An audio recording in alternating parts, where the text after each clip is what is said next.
Welcome to Dilated Peoples of the Caribbean. I'm going to call this part 15 or part 2 of it because I've missed out a section towards the end. I thought I recorded it, for some reason it's not there now. So I'll get it out to you guys now, but really it's just like finishing up on the story of what the Indians were going through in the 19th and stroke 20th century and how it relates and links to today in terms of employment law, you know. But anyway, let's get into this right now.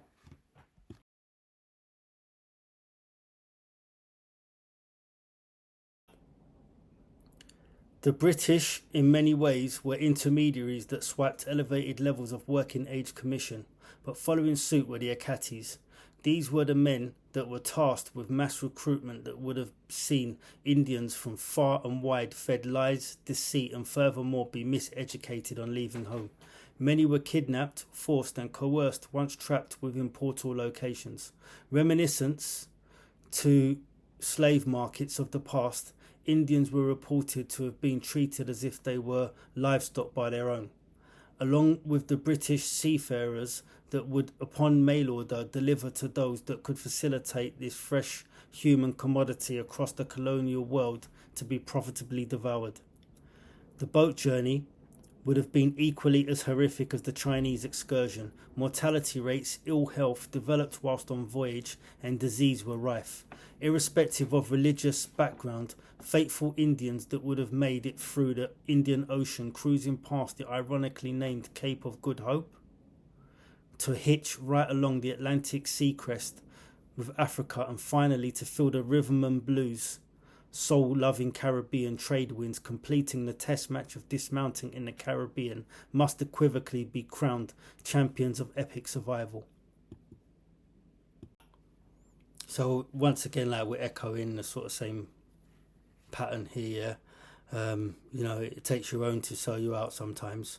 So obviously they had like intermediaries known as the Akatis. There's another name as well where they'd round people up and obviously get them ready for being sent and scattered across the ocean, across the seven seas, right? Indian diaspora, right?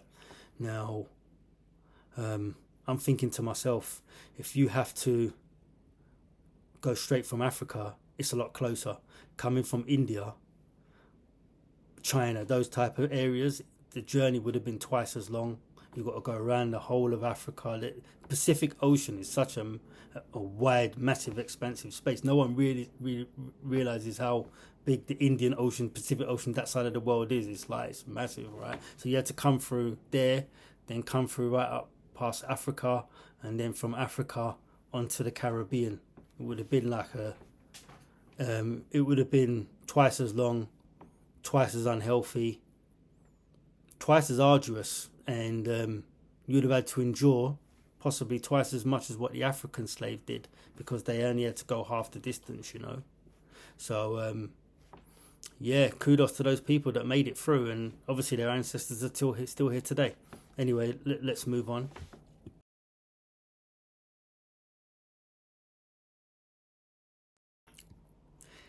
Indians were monsoon flooded into the Caribbean. Slave masters now recrowned, plantation owners were in eager anticipation, originating from disappointment of free slave labour, would have been chasing profits in accelerated fashion that would populate the significant margin of loss accrued from overruling of abolition, defining that they would now have to demonstrate newfound access to equality. Far from the equal civil rights measure of today's world, the beginning phase of Indian indentured servitude was to reach revolutionary heights geopolitically. The international fallout would be severe. Much like their Chinese counterparts, Indians were sent to be direct replacements for the recently emancipated black slaves. In real time, the contracts sometimes agreed to under duress were flouted, disputed, and extended for little reason at the behest of the wicked pen of the plantation owners. What transpired was to be one of the world's longest running legal sagas against the ruling establishment, witnessed in the modernity that goes some way into how constitution is compiled in employment, civil and human rights law written in contemporary constitution. Exotic India, on her own journey, marching towards freedom, was in society reckoning transition. The East India Company, having been rebranded in regal terms the British Raj, were the premier rulers in what was a golden period of colonial expansion. Uprisings across indentured outposts in the vast expansive space of the British colonial empire were beginning to express signals of distress. Indians' worldwide web of outcry was to gather momentum. Realizing often the pen is mightier than the sword, the Indians' God-gifted attribute of patience, a psychological component required to mount stubborn resistance summoned from their national game of cricket, was to be exercised. In realization, the weapon one requires for true victory remained dormant in constancy within the inner soul, which can be triggered when interrupted with synergy. In a monumental climb from unilateral oppression, the Indians took the road of the righteous and began in mantric formation to meditate towards the collective goal. Many Indians, whilst under British supervision, were able to access a neural pathway to freedom. Being integrated with the British for centuries saw many Indians become educated in the curriculum of European scholastic intelligence. This allowed the springboard of a selected class of travelled citizens to gain access to education that had the conventionalism to bear fruit. Many would gain qualifications that would allow them to navigate the upper class echelons of society in the fields of law. This foundation was imperative in the generic spirit of non-violence to attain objectives, which would free the indentured and recapture the elusive jewel in the crown. It's often lauded from the westernized lens that the birth of civil rights was born in the American 1960s. However, this notion often resides on top of predecessors that were the engine room giants mechanizing the wheels to a grinding start. So yeah, here we have it. The Indians start to mount a stubborn resistance. They grow impatient with colonial masters.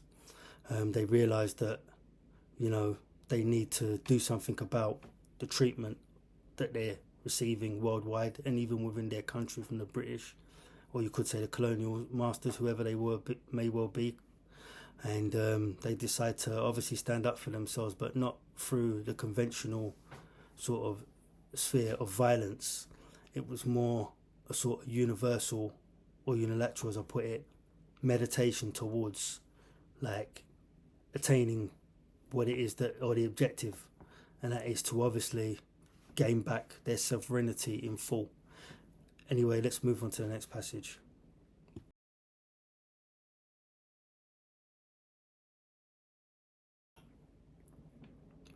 Events in South Africa, in particular the province of Natal, where Indians were deployed to work the mines, was the main focus that put the struggle for equitable treatment in the West Indies into realist perspective.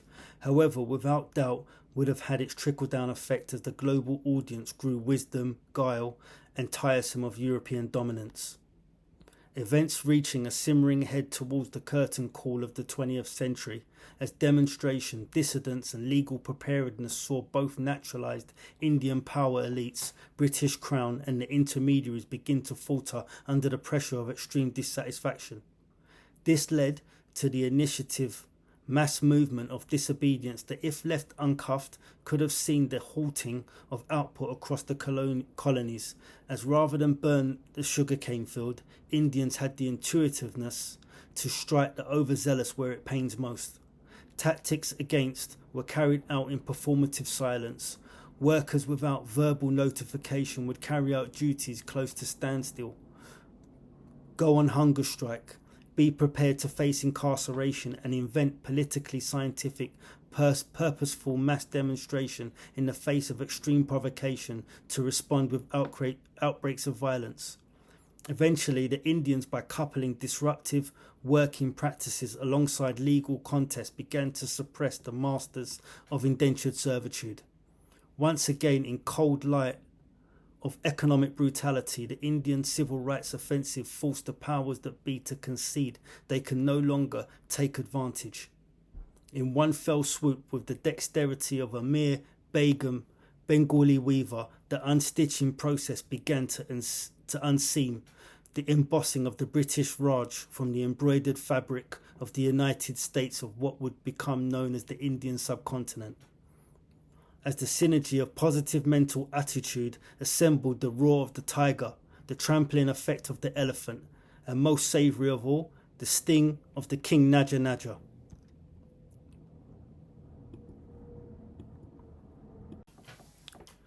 So there we have it,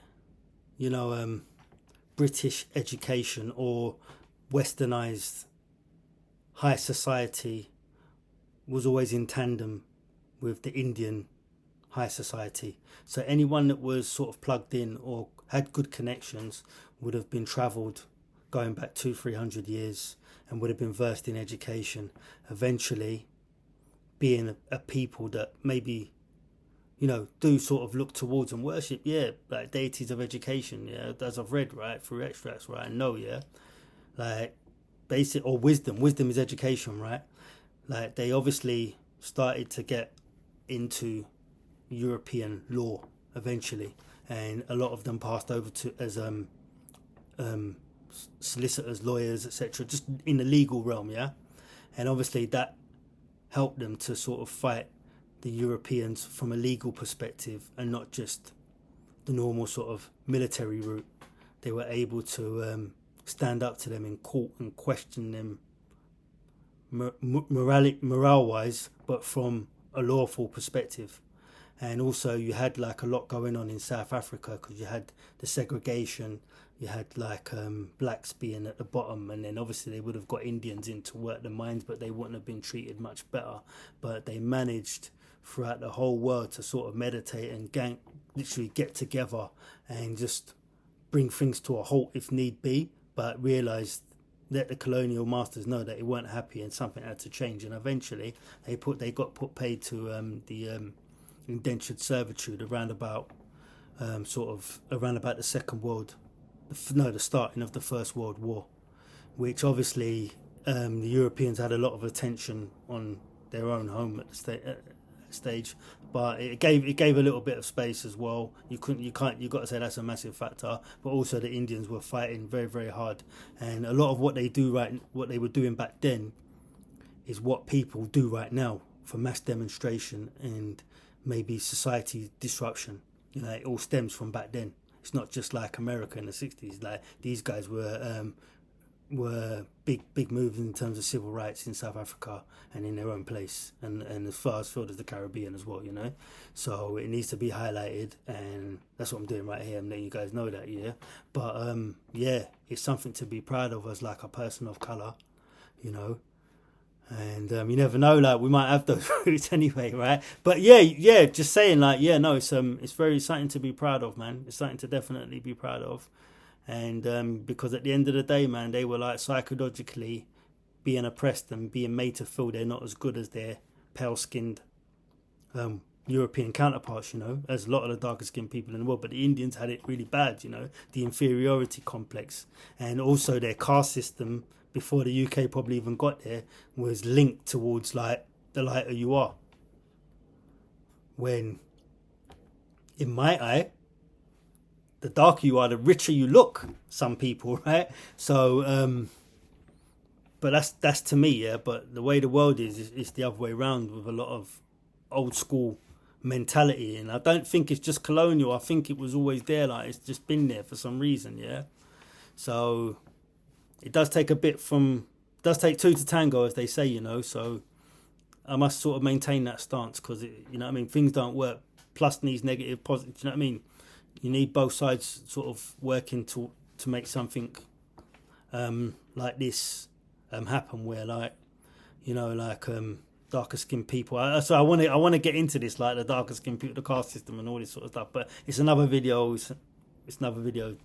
It's not can't be done here, right? But just wanted to say, once again they were doing tremendous work civil rights wise, and sometimes like the rights that we've afforded right now are because of what these people would have gone through and what they would have done as a collective, and also they went through the route of law and order as opposed to chaos and just violence, you know, which is to be commended at the end of the day, you know, because how many lives could have been lost if they went that route, as opposed to maybe a life of sufferance, but people living, you know. You just got to weigh up the pros and cons and think, was it worth it? And, you know, we'd like to say it was. Anyway, let's move on.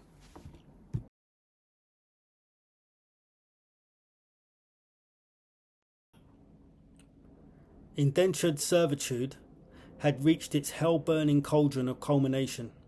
In 1920, amidst the European internal conflict, the financial masterminds elected that this venture was no longer feasible, as war kitty had to be prioritised for battle amongst European superpowers for ultimate supremacy that would create a blood-sucking vacuum that eventually tipped the balance, seeing European nations raiding the cash cow of their respective colonial estates in a scramble for what would commence wildfires of conflict on a global scale.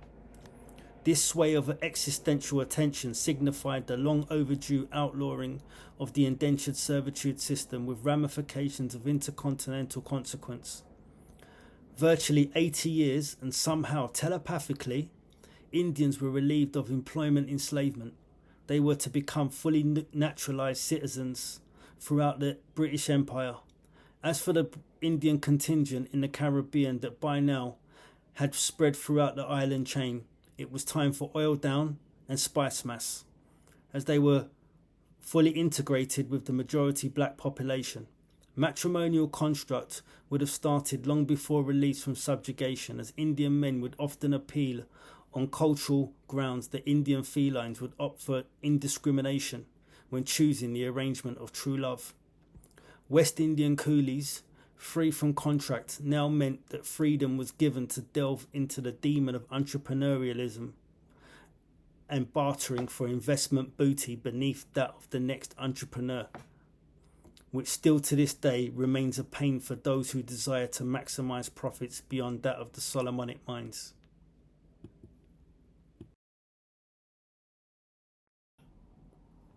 So there we go. Another example of why the Jamaicans say out of many comes one. These people were incepted into the Caribbean diaspora. As my grandfather used to say, he said, you know they're black people, right? So like, do you know what I mean? That's how I was brought up, to treat like coolies as like they were black. That's how I was brought up in my household. Yeah, I can't speak for anyone else. You know, like you get these repeated stories told to you.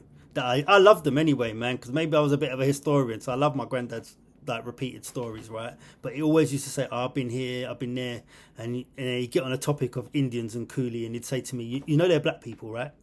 Yeah, so that's how I was brought up as a kid, to not see you as any different. It's only now we get an adulthood, like I'm brainwashed into believing if you're like a coolie from the Caribbean, you're a black person, and that's courtesy of my grandfather, no one else, like, because he used to say that all the time as a kid.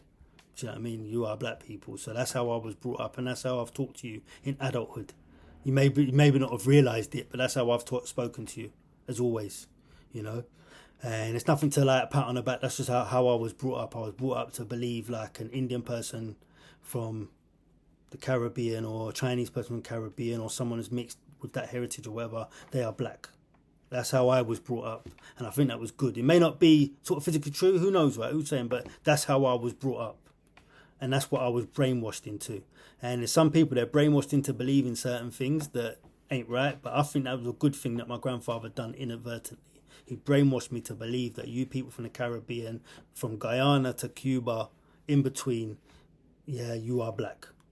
Yeah, and that's the way I see it, and that's the way I move forward with it, right? And that's the way, you know, I am, especially from that region. Yeah, that region there, because your story is intertwined and with forever tethered, right? But yeah, just they were incepted into the Caribbean diaspora. You know, I always say, like, if you like Caribbean food, I always say to people, whether you think this is right or not, I say Caribbean food is like a fusion of like Indian, African, and European. Yeah, so if you like those three cuisines and you like to like play around, I think Caribbean food, you would always like it, people. if you like those three cuisines, yeah, you will definitely your palate will accept the Caribbean food, you know. And also, like, there's a Latin influence as well in the Spanish islands. I remember I sat down with my Colombian friend who I've not seen. I see lookalikes of, who I'd love to sit down with again. Yeah, right. And he's had Caribbean food with me, and he's like, he'll eat the Caribbean food. It's like, it's very similar. It's very like, you know, we've got beans, you've got peas and whatever. And he's like, he said, I love it. And he loved the oxtail, I remember. He'll know who he is, yeah, right? But anyway, yeah, it just shows like that section of the world, we are linked, even though linguistics ain't the same sometimes. We're linked, and there's stories to tell that are very, very similar, you know, in a similar part of the world. But, you know, due to politics, sometimes you feel like you're further away than you are. But geographically, you're quite close. And, yeah, style, rhythm, music, the beat. You hear the music in the reggaeton to, like, the reggae. You hear it. It's all quite, you know. But anyway, well, you should hear it. You should feel it, yeah. Right, but, yeah. No, the Indians were fully accepted as part of the Caribbean Diaspora. Obviously, they're intermixed with us now. Yeah, they had a tough story for a short period. I'm not going to say as tough as the Africans, you could say. But, you know, they had a tough story. And, you know, colonialism and slavery, you know, they are cousins, man. I don't know which way to put this. They're cousins, but... Or you could say they sleep in the same bed, whichever way you want to put it, yeah, right? Yeah, kissing cousins. Let's call them kissing cousins. No, they're very, very like similar, you know. They're not shades away from each other, you know. They're like they're almost just as bad in some ways, you know, because colonialism is where they literally try to get in your mind and just take you over, you know. But slavery is obviously, you could say technically the worst, is what we would say, or what we mark as the worst in human brutality against another group or population, you know. But anyway, that concludes this section, which is like the Asian stroke Indian section of Dilated Peoples of the Caribbean. I hope you've enjoyed it. I hope I've covered it to your liking, or to your palatable spice, mass, whatever. Yeah, anyway, deliver this message straight to your heart, because it's from mine. Sincerely, take care, love, one.